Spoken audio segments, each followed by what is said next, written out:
Dan kalau minta sama Allah, berdoa sama Allah Subhanahu wa taala, jangan pernah berputus asa, jangan berhenti. Mau 24 jam berdoa, berdoa. Mau banyak permintaannya, banyak permintaan, nggak apa-apa. Justru itu Allah senang ketika setiap hamba itu memohon kepada Allah. Karena itu perintahnya, ud'uni astajibu lakum, mintalah kepadaku niscaya aku akan mengijabahinya. Minta sama Allah Subhanahu wa taala sebanyak mungkin.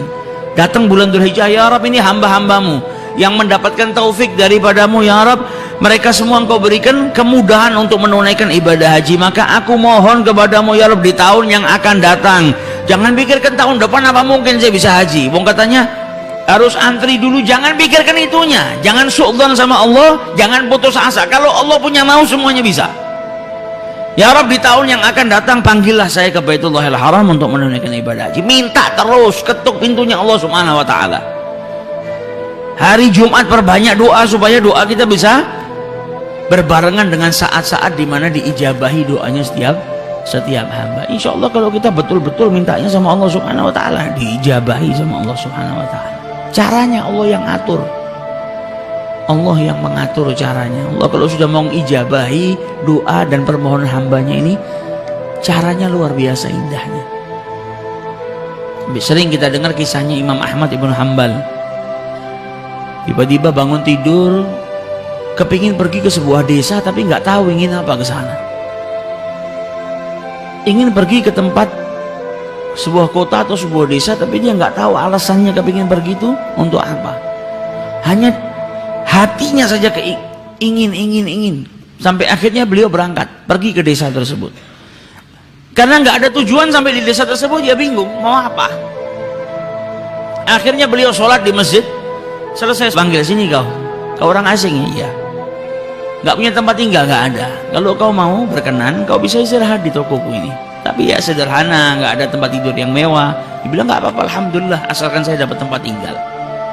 Kemudian Imam Ahmad ibn Hanbal ngelihat orang itu sedang mengadon rotinya, sedang bikin roti sambil beristighfar kepada Allah, membaca zikir kepada Allah Subhanahu wa taala. Kata Imam Ahmad ibn Hanbal, ajib, ini orang bikin roti sama baca-baca, sama berzikir. Ditanya sama Imam Ahmad bin Hanbal, sudah berapa lama kau berbuat seperti ini? Sudah lama, sejak lama. Saya selalu istiqomah. Apa yang kau dapatkan dari istiqomahmu ini, berzikir sambil bekerja ini? Kata orang tersebut, yang saya dapatkan, tidak ada satu doa pun yang saya panjatkan kepada Allah kecuali diijabahi. Kaget Imam Ahmad bin Hanbal. Setiap keinginanmu, setiap doamu diijabahi sama Allah, ya. Semua yang saya inginkan diberi sama Allah kecuali satu yang belum. Nah, ini orang muslim tuh harusnya seperti itu. Jangan mengatakan doanya nggak diijabahi, tapi belum diijabahi. Karena Allah bilang apa? Ud'uni astajibu lakum. Kalau nggak baik sama Allah diganti. Jadi bukan nggak diijabahi, tapi diganti sama Allah Subhanahu wa taala dengan yang lebih baik. Maka Imam Ahmad bin Hanbal bertanya, apa yang belum diijabahi sama Allah Subhanahu wa taala? Apa doa yang kau panjatkan yang belum diberi sama Allah? Dibilang apa? Saya ini sangat cinta kepada Imam Ahmad ibn Hanbal. Saya kepingin ketemu. Sampai detik ini tapi saya belum ditakdirkan oleh Allah Subhanahu wa taala untuk berjumpa dengan seorang ulama besar yang namanya Imam Ahmad ibn Hanbal. Imam Ahmad ibn Hanbal ketika mendengar itu langsung bertakbir, pantas dari kemarin saya ingin datang ke desa ini tapi nggak tahu tujuannya untuk apa. Nggak tahu kenapa hati ini terdorong ingin pergi ke desa ini, nggak ada tujuannya. Ternyata hati saya digerakkan oleh Allah hanya karena Allah mau mengijabahi doanya pembuat roti ini. Ini yang berdoa sama Allah dikasih keistimewaan apa? Gak perlu dia pergi jauh-jauh ke kotanya Ahmad ibn Hanbal, gak perlu dia bersusah payah untuk berjumpa dengan Imam Ahmad ibn Hanbal. Kalau sudah doa seseorang diijabahi sama Allah, Allah punya cara yang istimewa. Imam Ahmad ibn Hanbalnya dikirim ke tokonya, ketemu gak pakai susah. Nah, ini doa kalau sudah kita panjatkan diijabahi sama Allah, istimewa.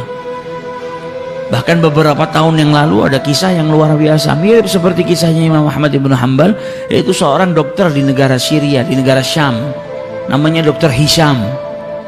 Dr. Hisham ini dokter yang ahli di bidang tulang atau saraf.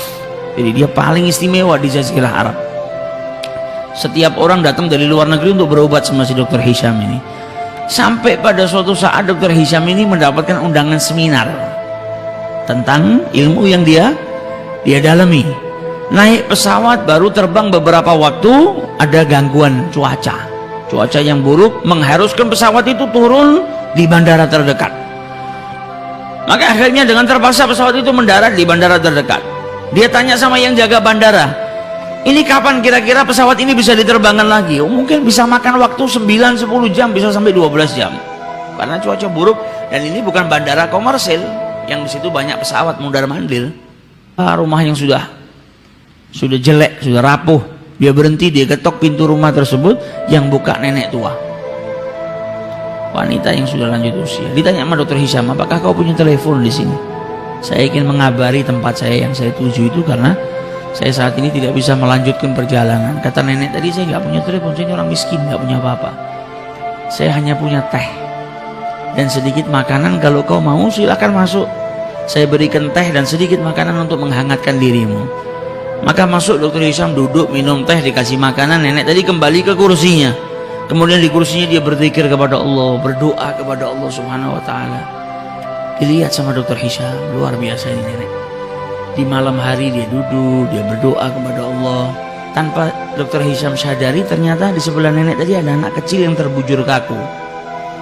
Ditanya sama Dr. Hisham, ini anak sebelah kau ini siapa? Ini cucuku. Mana orang tuanya? Orang tuanya sudah meninggal. Bapak ibunya mati sudah, yatim piatu. Ini anak saya yang rawat dari kecil. Ditanya sama Dr. Hisham, kenapa anak ini dari tadi saya lihat gak bergerak? Maka dijawab oleh nenek tadi, ya anak saya punya kelainan, ada penyakit di tulangnya atau di sarafnya yang menjadikan sekujur tubuhnya gak bisa bergerak.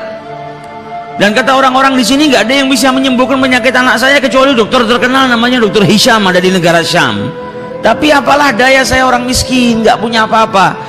Untuk pergi ke kota yang dekat saja saya nggak mampu, apalagi naik pesawat ke negara lain ngobatkan cucu saya nggak mampu. Tapi saya punya Allah. Kalau Allah sudah punya mau, nggak ada yang nggak bisa. Makanya saya terus mohon kepada Allah Subhanahu wa Ta'ala. Maka Dr. Hisham mendengar ucapan nenek tadi, badannya gemetar. Ya Allah, ternyata pesawat nggak bisa melanjutkan perjalanan, turun di bandara darurat. Saya naik mobil pun nggak bisa melanjutkan perjalanan, diberhentikan sama Allah di rumah nenek tua ini. Ternyata semua kejadian ini hanya untuk mengabulkan doa nenek tua ini yang tidak pernah berputus asa memohon kepada Allah Subhanahu wa Ta'ala. Jadi semua yang saya lakukan ini ternyata hanya cara Allah untuk mengabulkan doa si nenek tadi.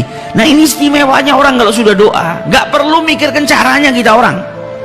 Ini nenek gak perlu ngumpulkan duit, gak perlu terbang bawa cucunya susah payah, gak perlu mengikut antri dapat nomor sekian supaya mengobatkan cucunya. Dokter Hishamnya dikirimkan oleh Allah Subhanahu wa Ta'ala ke rumahnya.